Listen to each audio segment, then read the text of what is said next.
You're listening to Economics Detective Radio.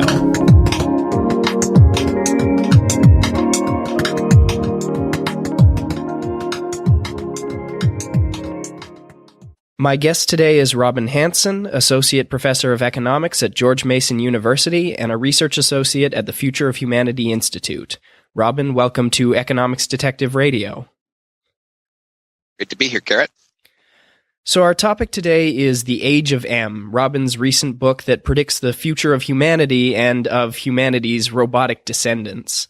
So before we get to the central thesis of the book, how about we start with a little bit of background? What motivated you to write the book? Well, I had tenure, and I was spreading myself thin across lots of fascinating topics, and I decided I needed to focus if I was going to have more of a legacy. And I looked at all of these fascinating children and asked, how could I starve all but one to feed one well? I decided I needed to write a book, and I hear half the people who get a book contract never finish a book. So I needed to pick something that would suck me in, get me obsessed with that particular topic, and finish a book. So I chose this topic because it had all this fascinating detail, and no one else is in the way. I don't need anybody else's help to investigate this topic. It seems like a lot of futurists, a lot of the time when you hear about futurists, you're hearing about, some wild prediction made in 1900 that either was wildly wrong or surprisingly right. So it's kind of I suppose, bold to try to predict the future. Why do you think you'll have better luck than many of the futurists who came before you? Well, honestly, when people try to do forecasting and they don't know much, they're just sort of shooting from the hip, making stuff up.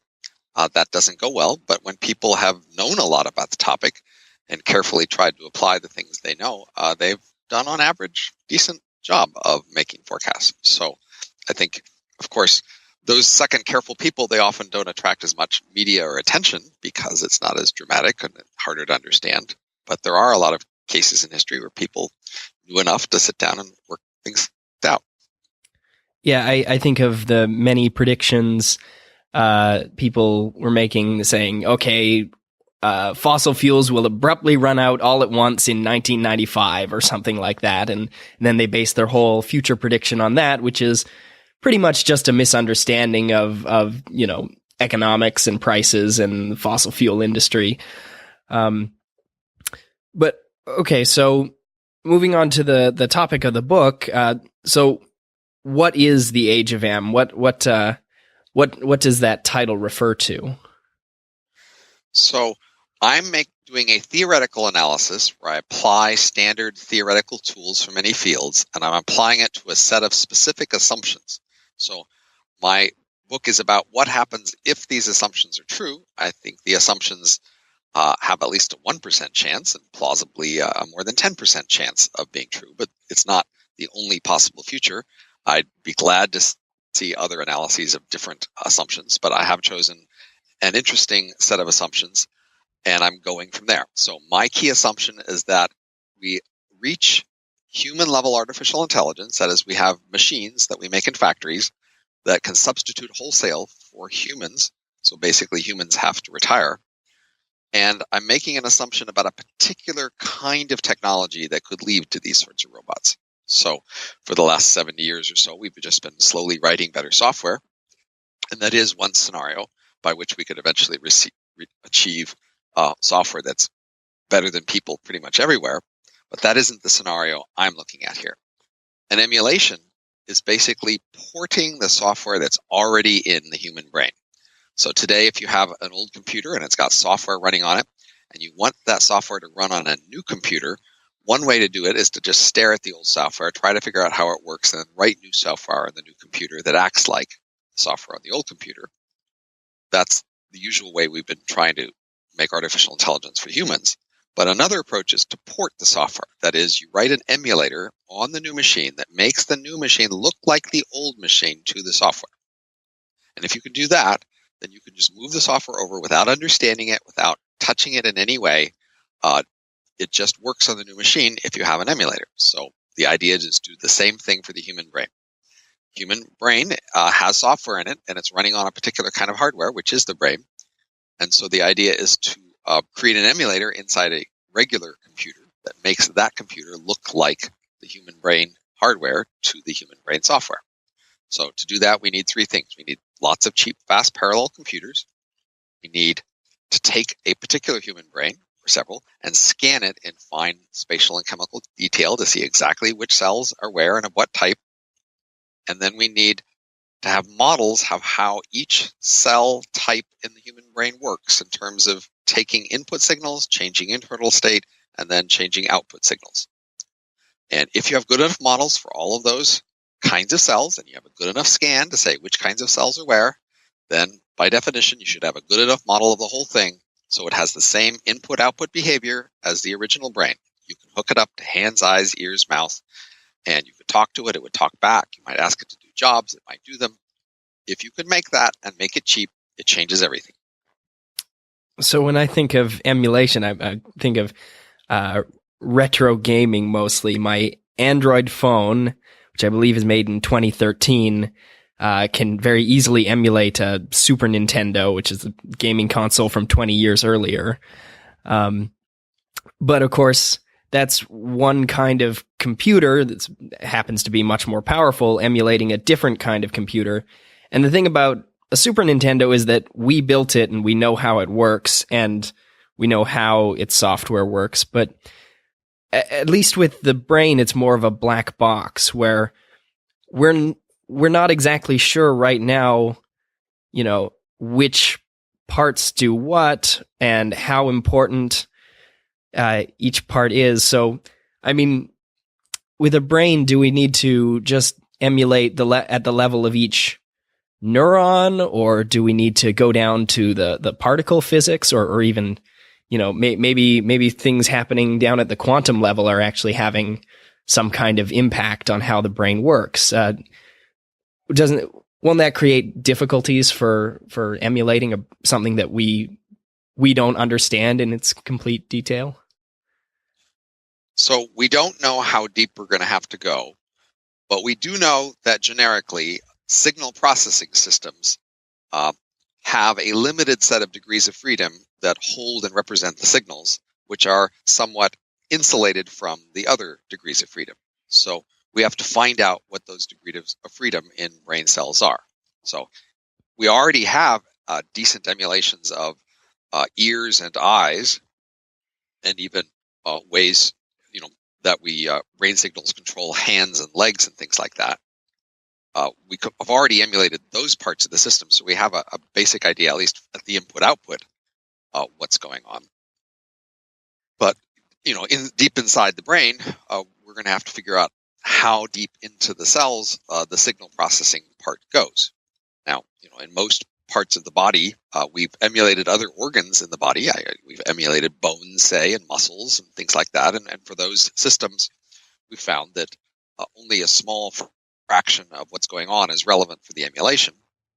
And the rest of it is just keeping the biological system alive. So we expect something similar for the brain. That is, there's a key set of signal processing dimensions of the brain, and we have to emulate those. But most of the rest of brain cells are enormous complexity that's just keeping the cells going and having them exist at all.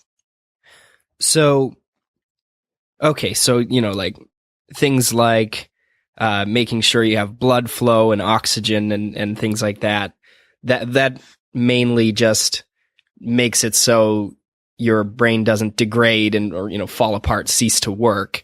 So we don't need to emulate those. We just need to emulate each cell or each part of the brain such that it doesn't simply stop working. So we see these firing that happens in the brain. That is, cells fire. Neurons have spikes, and they send these bursts of chemical reactivity that we follow that move along these things called synapses and axons. And that looks like the main part of the signal processing in the brain. So we mainly need to figure out, how to model the parts of the cells that produce those and maintain them. So we already have decent models of some kinds of cells, actually, but we just need models for all the different kinds of cells in the brain.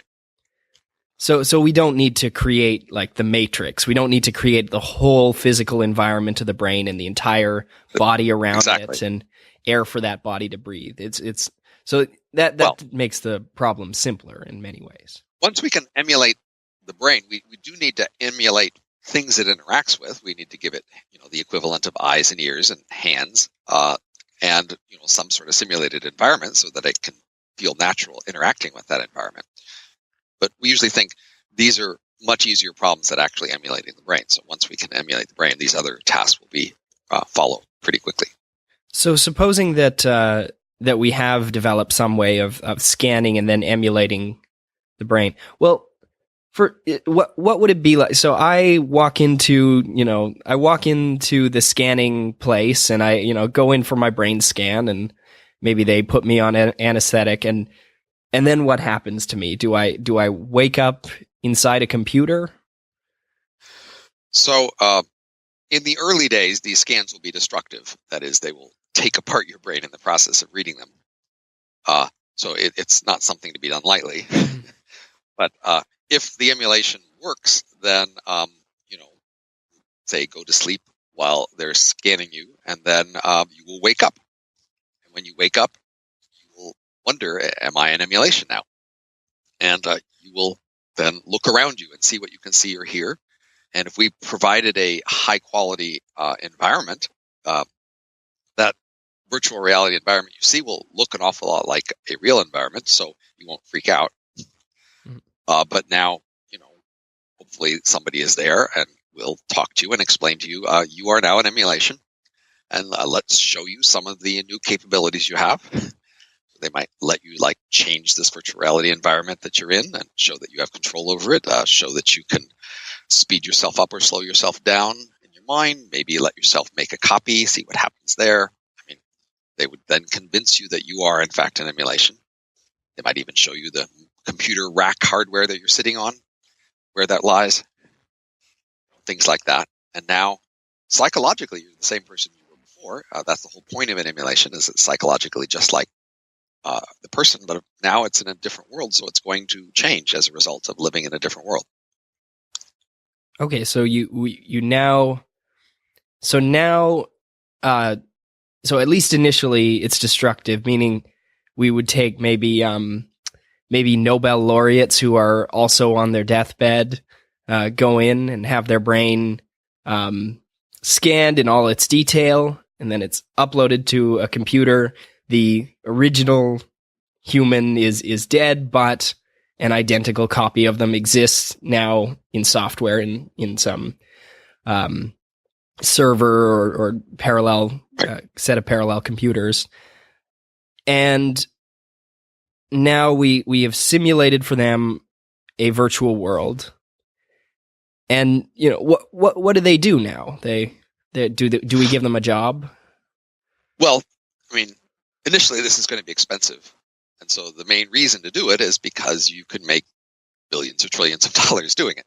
So initially, for example, you might pick a highly skilled software engineer, and you might scan them, and now you intend to rent out these emulations to people who want software engineering done. So, of course, you will have asked this person ahead of time whether this is okay with them.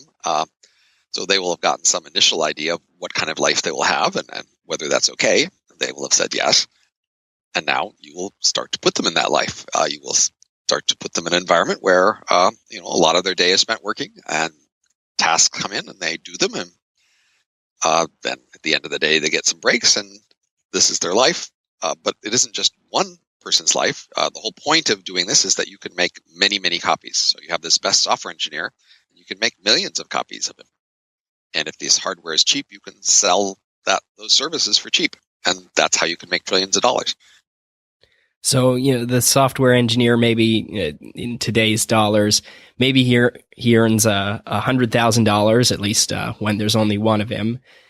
And we spend, billions to develop the technology and do the initial scan and make one copy of him, which, if we could only make the one copy, would be a terrible waste of money, maybe scientifically interesting, but then the second copy, the marginal cost is very low. It's just the cost of having another computer to put him in, and the third copy, and the fourth copy, and so on. And you can make 100,000 of this guy who is a very good software engineer, and now this one guy is the majority of software engineers on the globe in a matter of minutes. So then the issue is that the software engineering that this guy can do would become very cheap. Or, well, maybe it wouldn't. Maybe if there's only one, maybe if the people emulating him are a monopolist, maybe they try to restrict supply a little. A monopolist will set a price below their competitors' prices, but still enough to make lots of profit. But eventually, and after a short while, presumably there'll be many parties who offer services like this, and so these costs will be driven down more to average costs, and so prices will be more like average cost of scanning and training and marketing these emulations, which, if the hardware is very cheap, can be very low. So, okay, so you then have, I suppose, these huge servers emulating all these software engineers, and you mentioned speeding up and slowing down. So would each software engineer be going super fast so he can develop a new code in minutes or seconds? So over a large range of speeds, cost is linear in speed. That is, it costs about the same for a subjective hour of experience, whether that hour takes an hour or a second or a year. So emulations will set these speeds at whatever is useful for the task. So for software engineering, there's very few outside physical limitations on writing software. So most customers will probably want the software done as soon as they ask for it. And you can do that. You just run the software engineer fast enough so that the customer gets their software immediately. But then, while you're waiting between the next customer, they might pause and not run at all. If you are now not just running software, but interacting with some physical system, like driving a truck, managing a factory, now you'll run at speeds that are the speeds appropriate for those tasks. That is, you need to run fast enough so that when something happens, you can respond to it quickly enough. You don't want to run too fast because that's expensive. So you run as slowly as you can, then still get the job done. So if I'm this emulated software engineer and someone says, hey, we want a software that does this, then, the moment he finishes explaining exactly what it is he wants, it's done. Yeah, I speed up 1,000,000 times, and, he's in super slow motion, exhaling maybe, and then by the time, in a split second, I've worked on it for 6 months or a year or maybe 10 or 20 years, and it's completely done and perfect. And I say, here you go. I guess I drop back to human sometimes speed. It's a mistake to do that. That is, you want to make a prototype and then get the reaction to it and then elaborate the prototype. But as soon as they explain what they want, you'll have the prototype immediately ready for them. Well, what do you think of this? And they'll explain some changes, and then a moment later, okay, how about this? So you won't want to just do the whole thing without feedback, because that's again a waste if they in fact had some changes they wanted. Okay, so in this world, we have a small number of humans being emulated. Presumably, the fixed cost of scanning and making your first instance of a given M is high, but then the cost of copying him many times is fairly low. And so even if the cost of scanning is low, you'll still have most emulations being copies of the few hundred best humans, because there's just a preference for the best. Okay, so there's no point in scanning the second best software engineer when you could just make as many copies as you want of the best software engineer. Well, it depends on how big the space of possible skills is.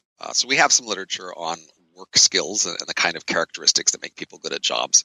And so it does look like different people are good at different kinds of things. Everybody doesn't have the same mixture of skills, but the question is just how many different kinds of people do you really want eventually to fill out this space of possible tasks. So in most industries today, most industries are supplied by a relatively small number of suppliers. So most industries are concentrated. Labor markets are an exception because most labor markets are filled with a great many suppliers, but that's because you can't easily copy the best. Once you can copy the best, then most labor markets will probably also be supplied by a limited number of suppliers. There may be only a few dozen lawyers who supply all the different lawyering tasks. You probably don't want just one best lawyer because he's best at one kind of law and not at other kinds of law, but really how many different kinds of law can there be? Okay, so just as Walmart has come in and sort of replaced lots of local, grocery stores and things like that, Steve might come in and replace all the, criminal defense lawyers in arson cases, and it's just right. one big, nation or company full of Steves. Doing the job that used to be done by thousands of different people. Right, unless you really want an artisanal arson lawyer. Okay, so there might be you might have a preference for having something a little different than everyone else has. Yeah, there'll be niche markets for people who want unusual products, but still there'll be a big competitive pressure in this world. So having the usual product that's cheap is going to be pretty attractive most of the time. So I guess one fear we might have is you don't want to.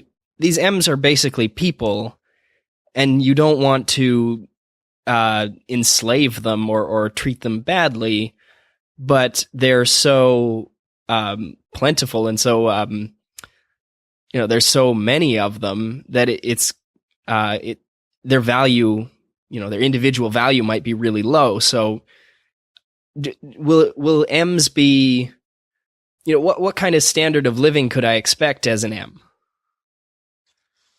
So the ease of making more M's as fast as you can make more hardware means the hardware can grow faster than the economy, which means the wealth or income per M falls, and the only place it stops is near subsistence level.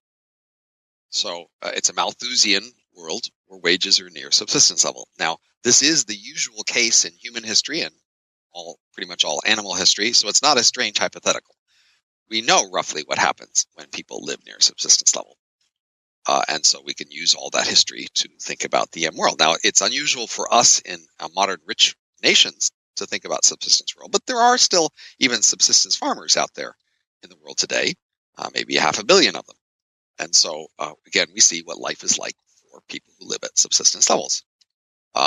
They are poor in the sense that they need to work a lot of the time in order to survive. They don't have as much, buffer that you and I might have for just being able to not work for a while. Through most of history, being poor meant that you often suffered disease, famine, various kinds of pain, theft. A lot of these things won't be a problem for M's. So M's would work and live mostly in virtual realities, which can be spectacularly comfortable and beautiful for a very low cost. So M's wouldn't need to have disease or pain or hunger or grime. Their bodies are always beautiful. So by those measures, they live in much better lives than our ancestors who were poor. But they are still poor in the sense that they need to work most of the time. Not all of the time. We have a large literature on breaks and vacations and things like that shows that for maximum productivity, you still need to give workers breaks. And they'll need to socialize sometimes. That tends to be useful in most jobs to be politically savvy, to socialize with people and find out what's going on and make sure people understand your preferences. But they will be working most of the time.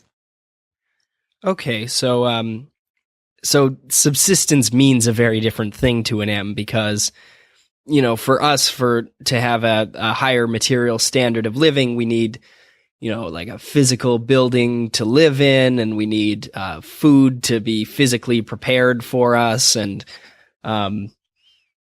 a car to burn fossil fuel to take us places. But for an M, I guess absolute poverty would be that the simulated world around you was just, I guess a gray cube. And that's not a whole lot. It doesn't take a whole lot more processing power to make it a beautiful room with a view of the beach. That's something that, that we can easily make with our current level of processing power. And I'm sure in the future, having, simulating that would be very inexpensive. So they live in a world where consumption is extremely cheap and they're at near subsistence level in terms of wealth. But, if they even had a tiny amount of, surplus income, they could spend it on having a fantastical simulation to live in.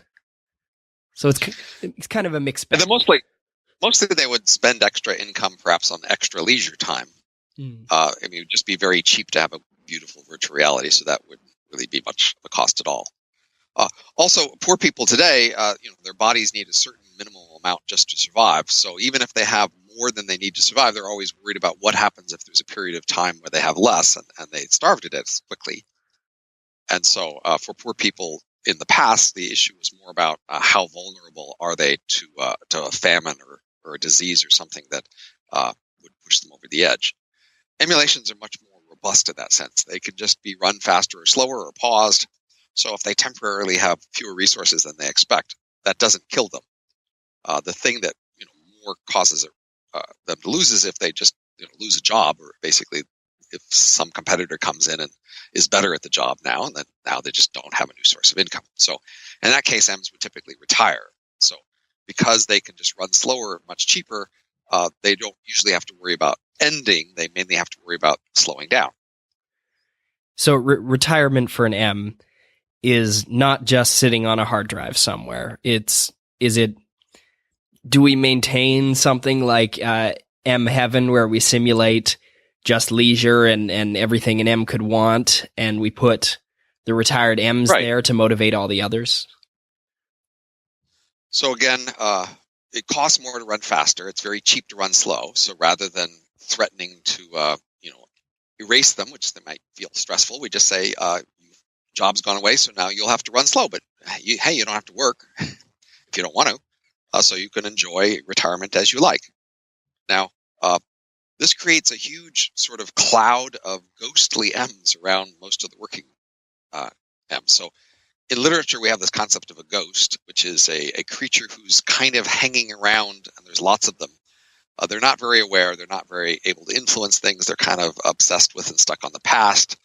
And if you talk to them, you could, but they're not that interesting to talk to.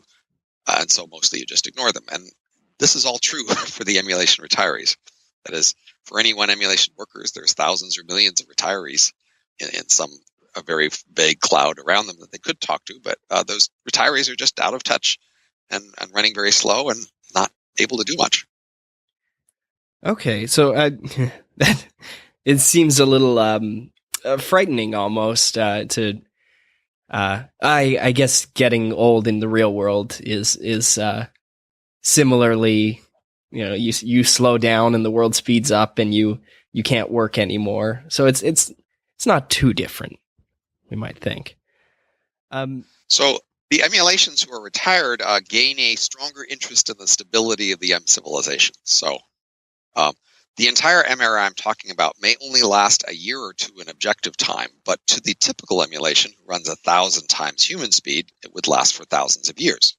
So during thousands of years, there's plenty of time for wars and revolutions that would disrupt the society and then threaten the slower retirees. And so once you know that you're running slower, say at human speed, now you realize you're only going to have a stable retirement if the world stays stable. So you and the humans acquire a common interest in trying to promote the stability of the M civilization. Okay, so 1 or 2 years. So from the first time we scan a brain and we hit execute on the computer that runs the simulation, and the simulation works and the brain, talks back to us and can do things, we, at that moment, we start a new age, the titular age of M, and and at that point, the population of the Earth, the population of M's can quickly exceed the number of actual humans. And since many of them are running much faster than we are, it would, they could experience decades or centuries, over the next month after that first moment, or, over the next few weeks even. And you're thinking that something will happen after 1 or 2 years of our time, or yeah. So the last few eras of humans have each encompassed a similar number of doublings of the human economy. So the era of foragers might have lasted 2 million years, and the era of farming might have lasted 7,000 years, and our industrial era has only lasted 200 years. Nevertheless, they encompassed roughly 7 to 15 doublings. And so that's plausibly the number of doublings I'm willing to forecast into the next era before I guess something else might happen. And if the economy doubles every month, that's only a year or two.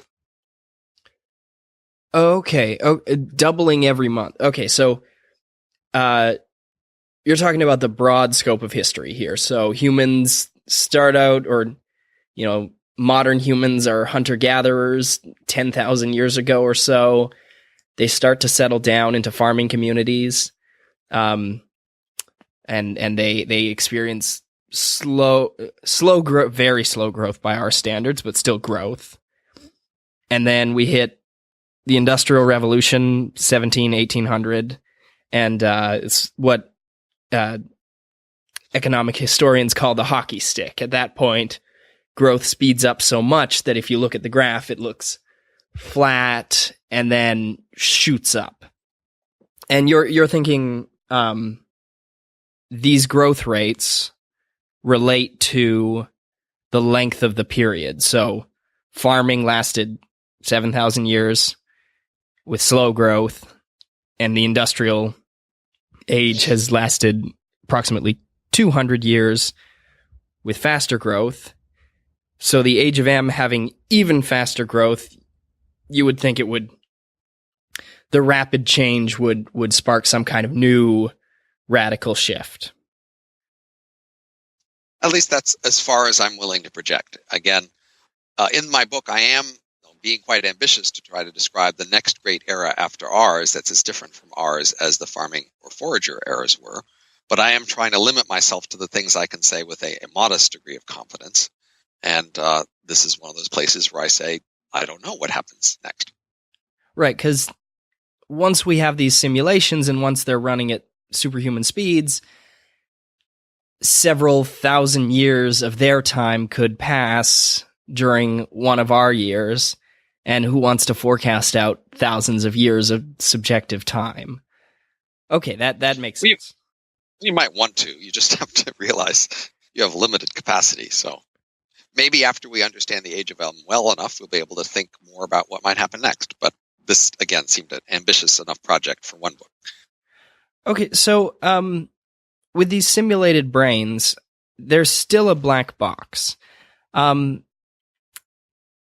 If we're thinking about them living for 100 or 1,000 years of subjective time, do we have to worry about them maybe if we're emulating all the parts of the brain, could they really have that kind of longevity? Would they not maybe develop some kind of emulated Alzheimer's, or maybe you turn on the brain to run at super high speed and you find out that they just don't work beyond a normal human lifespan? What will we do in that case? So some elements of the way human brains age are probably biological and can be fixed in an emulation. So there are probably ways in which an emulation's brains age slower than human brains do. But I think there's a robust part of aging that isn't based on the biology. It's based just on the fact that complicated systems can get fragile as you adapt them to particular circumstances. So today in software, we already have the robust phenomena of software rot. So even though you can always save a copy of software and save it for decades without any changes in the bits, nevertheless, as people try to change software systems to adapt them to new circumstances, they tend to become fragile and harder to readapt to new circumstances. And eventually people have the experience that they have to throw away old software and start over from scratch. Not because they can't find the old software or can't change it, because they can't change it usefully. Human brains also have the same tendency to start out with what's called fluid intelligence, where we're flexible and able to learn new things, and we end up with what's called crystallized intelligence, where we know a lot more and have more abilities to perform in particular circumstances, but we are less able to learn. Old dogs don't learn new tricks. Plausibly, this is a robust feature of human minds that will still apply to emulations. And so this means that emulations have a limited productive work or career length.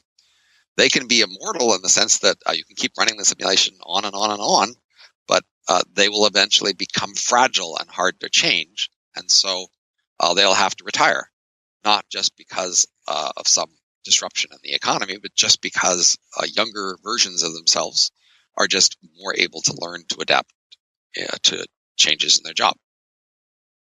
So maybe you don't just run the one software engineer working on a project for 1,000 years of his own time. Maybe you run a whole team of them, with the older ones, being retired and newer ones coming in, such that if 1,000 years of their subjective time has passed, maybe there have also been, 10 or 15 generations of M's that have, been begun at different points.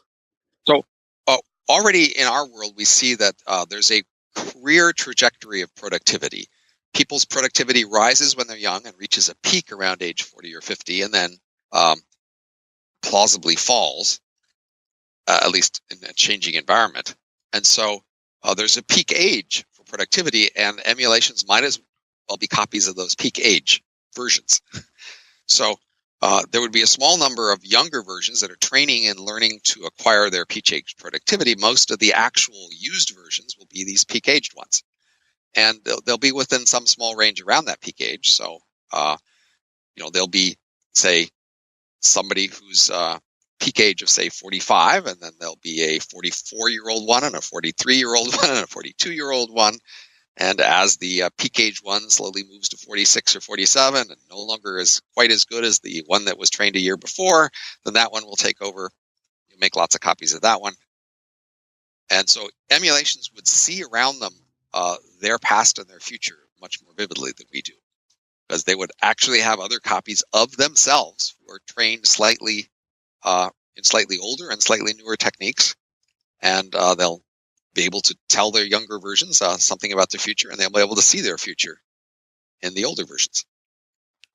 So how many so on the one hand, we expect to have billions or trillions of M's, because the only limiting factor is how much computing power we can have, and I suppose how much we can cool it. Do you have an estimate of how many M's we'll be able to have? I mean, roughly in the billions to trillions range. It's a little difficult because they vary so much in speed. So, more plausibly, we need to do speed weighting. And then an emulation that runs at 1,000 times human speed is really like as productive as 1,000 humans. And so if you're thinking about a current world of 10 billion people, then only 10 million M's would be similarly productive, even if they were just the same ability. But in fact, the M's are much more able than the typical humans. So you might even think only 1 million M's would be as productive as the entire human economy today. So then, if you had 1 billion M's, why, that's 1,000 times bigger an economy. Okay, and if you had 1 billion M's, how many humans? How many unique M's would there be, or would these billion so M's be just copies of 10 people or 100 or maybe 1,000?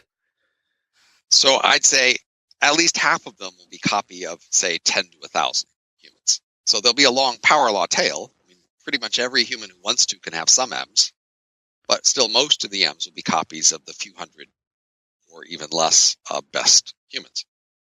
Now, initially, they will just take the very best humans at their current jobs, but very quickly they'd be switching to taking the young humans who are now flexible and able to learn and adapt to the new emulation environment. And so a lot of young, promising humans would be scanned, and then they would be trained and then compete, and we'd see which ones were actually the most productive in the emulation. Okay, so you take all the kids who, well, maybe at this point you're even genetically engineering people to select for high IQ or hardworking genes, and then you're taking those kids who you expect to be great at learning and great at things, scanning them maybe very young age, maybe maybe just well, do you think you'd scan maybe infants, or would you wait till they were teenagers? I'm not sure, but somewhere in that range, 2 to 20, maybe 5. Yeah, and then I suppose it would be very quick to you take 100 kids and then run them at super speed, and you could simulate their whole working life, their probably in a few seconds, and decide, okay, well, this guy turned out to be lazy, but that guy turned out to be very productive. Let's make more copies of the other guy. You'd look at general features, but you'd also look at more specific features. You'd train them at different jobs with different training techniques, and you just see which ones end up being good. Okay. So I've been reading actually a lot of different reviews of the book around the internet. One in particular, so Scott Alexander, writing at Slate Star Codex, had a generally positive review of the book.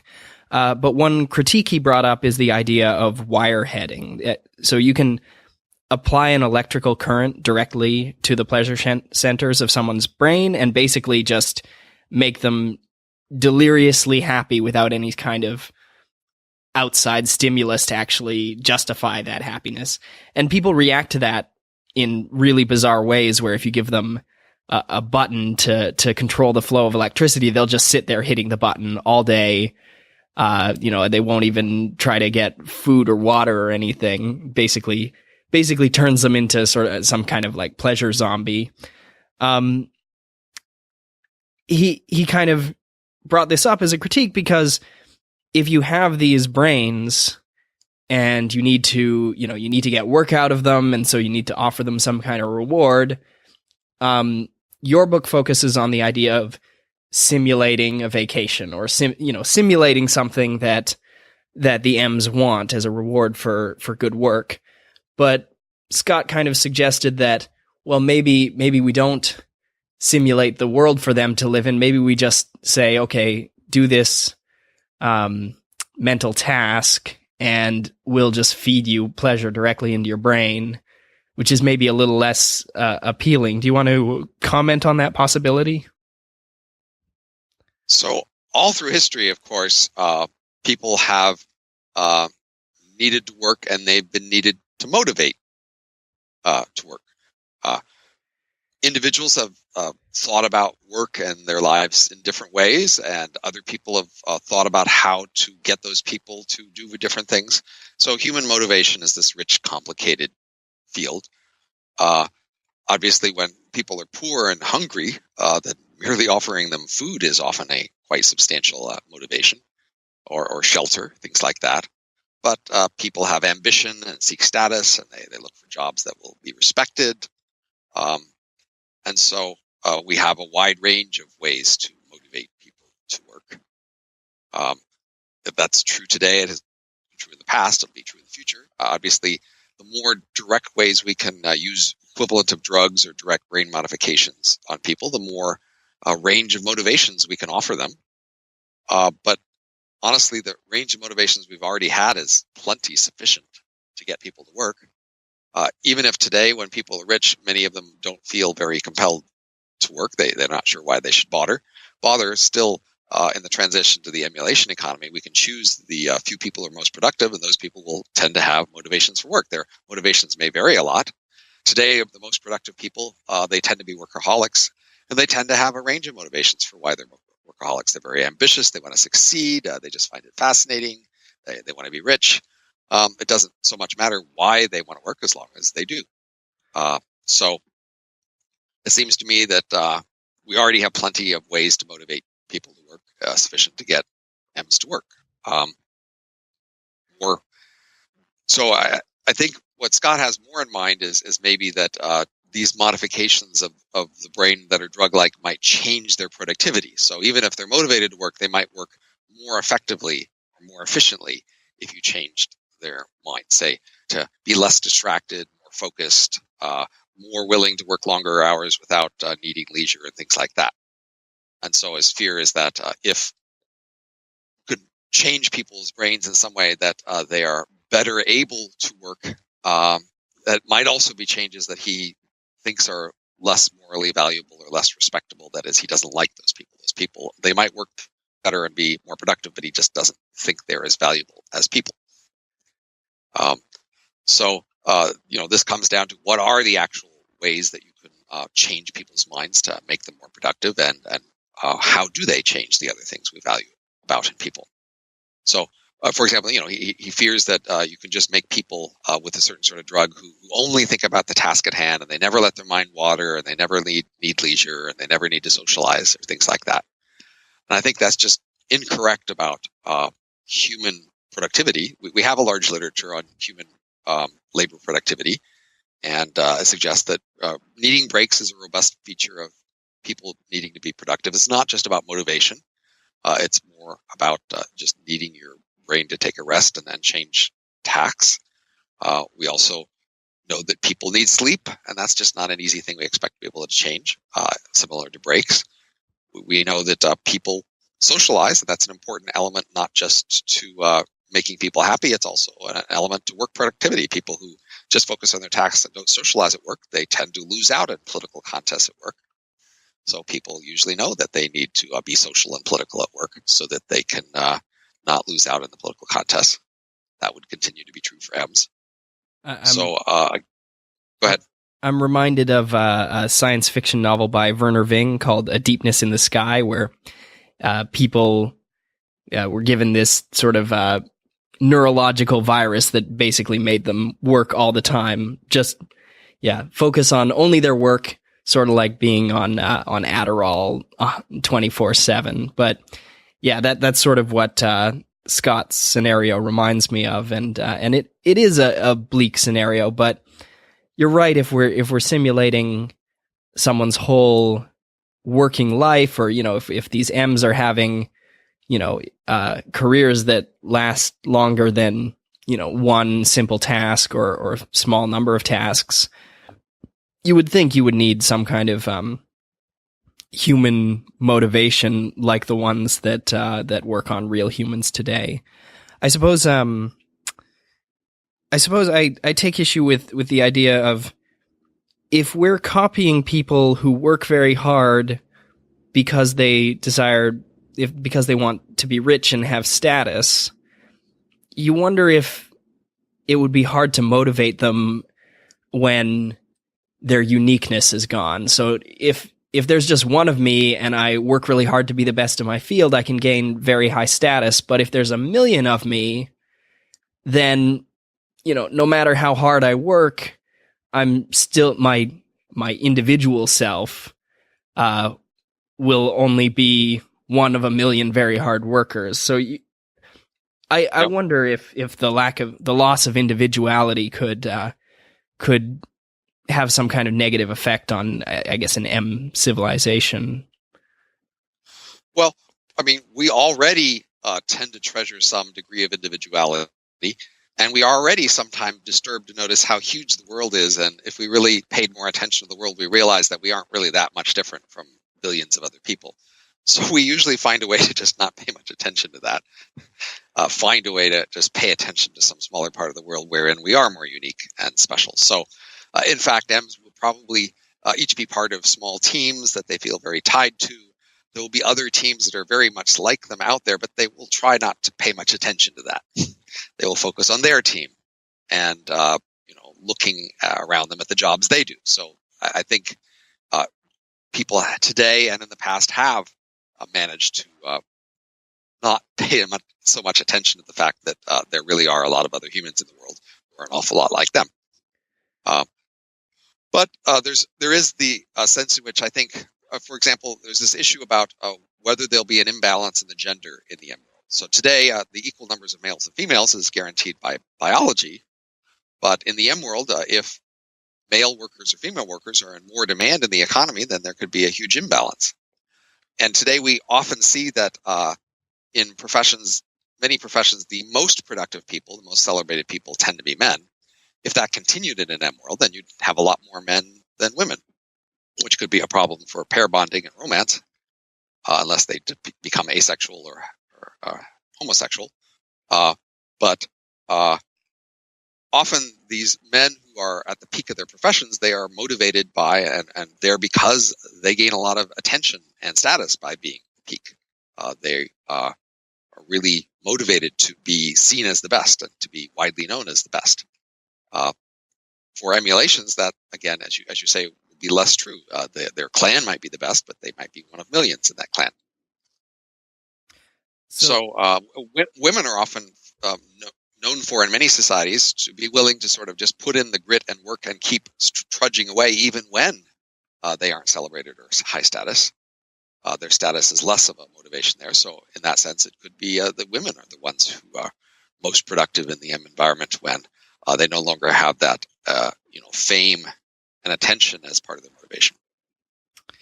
Yeah, I guess the so many of the fascinating things about this scenario are that unlike in scenario where we have some kind of super intelligent AI that's the not the grandchild of current humans, but the grandchild of IBM's Watson or our best computer programs right now. Unlike that, there's a very human. All the elements of human society kind of come into play, and I hadn't even thought about romance and how are a million copies of Steve the defense attorney going to be fulfilled if there aren't a million copies of Steve's wife or something like that. You talk a little bit about. I've read you writing a little bit about M culture. You sort of compare it. You talk about this divide between hunter-gatherer culture and farmer culture, and apply it to M's. Could you go into a little detail about that? Sure. So today, when we look at individual personalities and also when we look at cultures across nations, they tend to be well explained by a two-factor model. And across nations, at least one of those factors is highly correlated with wealth. And we've seen this big trend in culture over the last 2 centuries toward basically more liberal, away from more conservative culture, at least at national levels. This is true across nations today, and it's been true across time for any one nation. That's a surprising tendency. It's a very fast change compared to cultural changes in the past. So raises the question, what's causing all of this? My hypothesis for this is that the most dramatic and traumatic change that humans ever had to deal with was the change from foraging to farming. That is, foragers lived in an environment with behaviors and attitudes that were pretty well adapted to their nature. That is, their intuitions about what they should do when and what was appropriate matched pretty well the kinds of things they needed to do in their world. And then farming became possible, but it was only really possible when humans changed their behaviors in quite dramatic ways, and in ways that were somewhat in conflict with what felt natural and what seemed the right way to do things in the forager world. And it was only because humans have a lot of cultural plasticity, ability to sort of have a culture and then be formed by that culture and to change your mind, have and believe what that culture tells you about what's right and wrong and what are the right ways to do things, that humans were able to become farmers. And so farmers dealt with a lot more inequality, property, classes, warfare, violence, marriage, monogamy, slavery, all sorts of things that are not very natural or comfortable to foragers, but nevertheless things that farmers did and they needed their culture to support.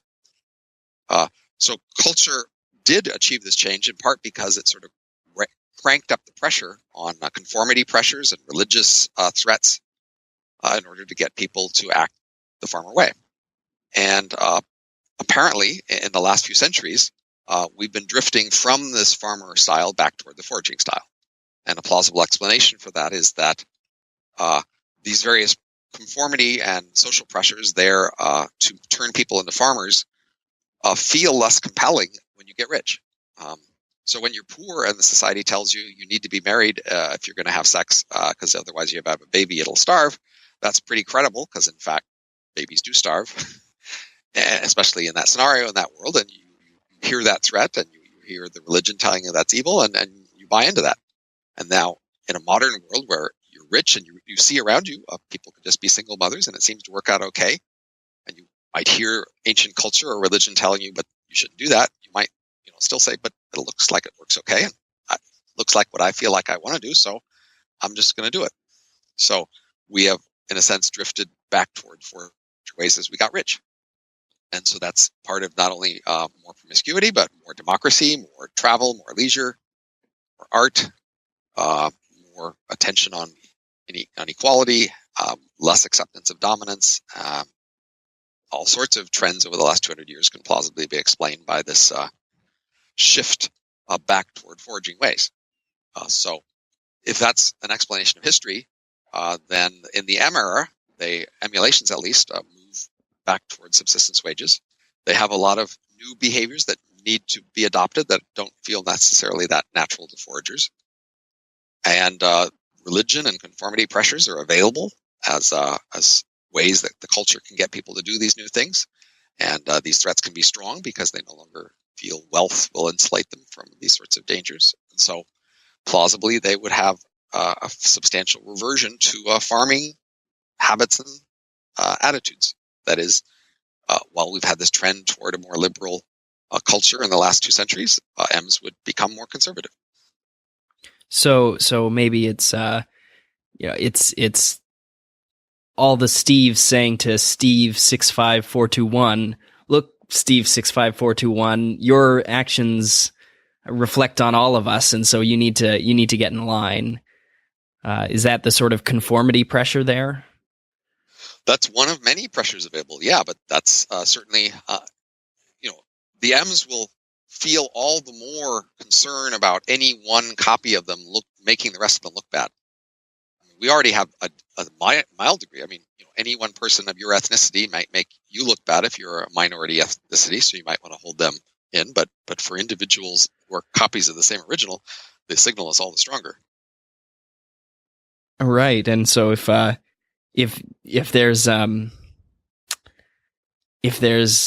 million Steves and one of them, does something really egregious, then, maybe they're all, maybe we get worried and we want to hit delete on all of them, which I suppose would be mass murder / genocide. It feels a little different when they're in a computer, but they,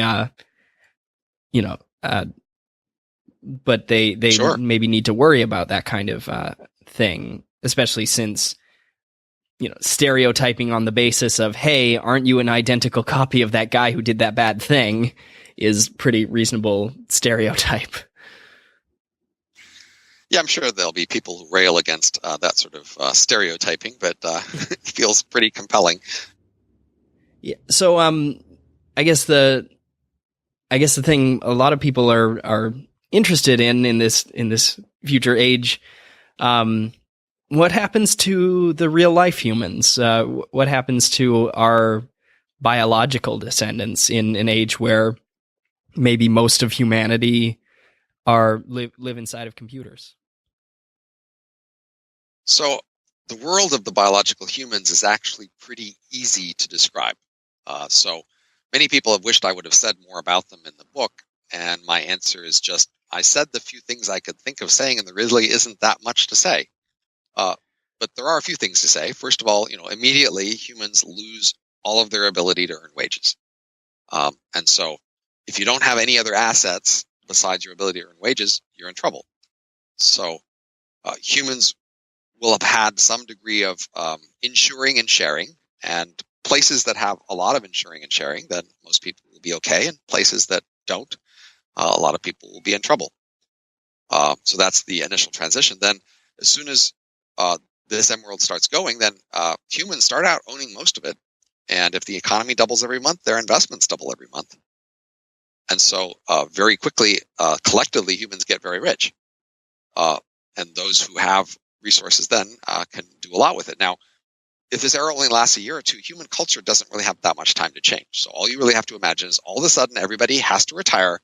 Then if they don't starve, they get very rich. And what will they do with all that money? They will, of course, some of them want to buy mansions and yachts and starships, but there's time delays for a lot of these purchases. So they'll presumably be focused on purchases they can make quickly and use quickly. But whatever they will buy, that's where a lot of the economy will be spent producing the things the humans want in their luxurious retirement. Humanity as a whole, retiring as a whole. That's so. I don't know if I like that future, but it does have. Well, I suppose the futures that I like and the futures that may actually occur are not the same thing. Yeah, it's interesting that, you might have thought, retiring to a life of luxury, what else could be better?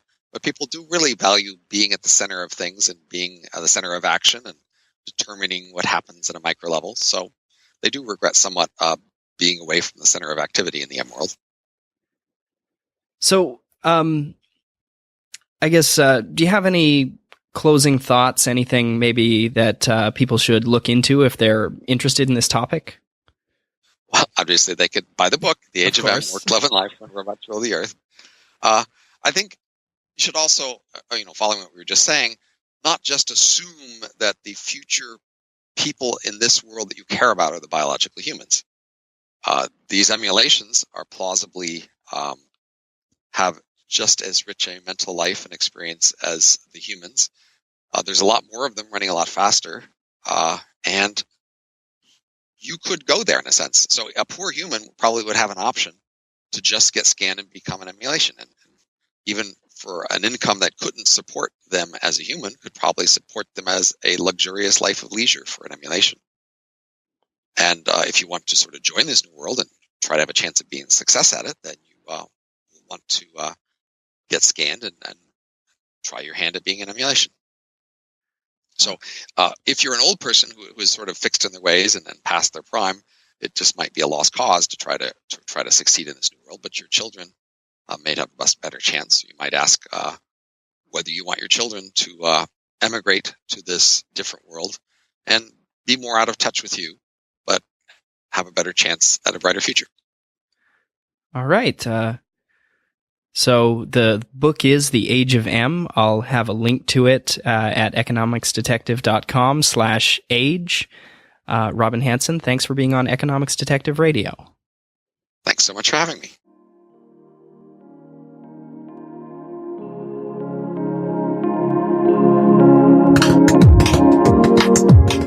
Thanks for listening to that episode of Economics Detective Radio. As I said at the end there, you can go to the show notes page, economicsdetective.com/age, where you will find links to not only the book, but also Robin Hanson's blog, which is Overcoming Bias, one of the more interesting blogs on the web, and to some of the things we mentioned. For instance, I brought up Scott Alexander's review of the book, which was at Slate Star Codex. I'll link to that as well.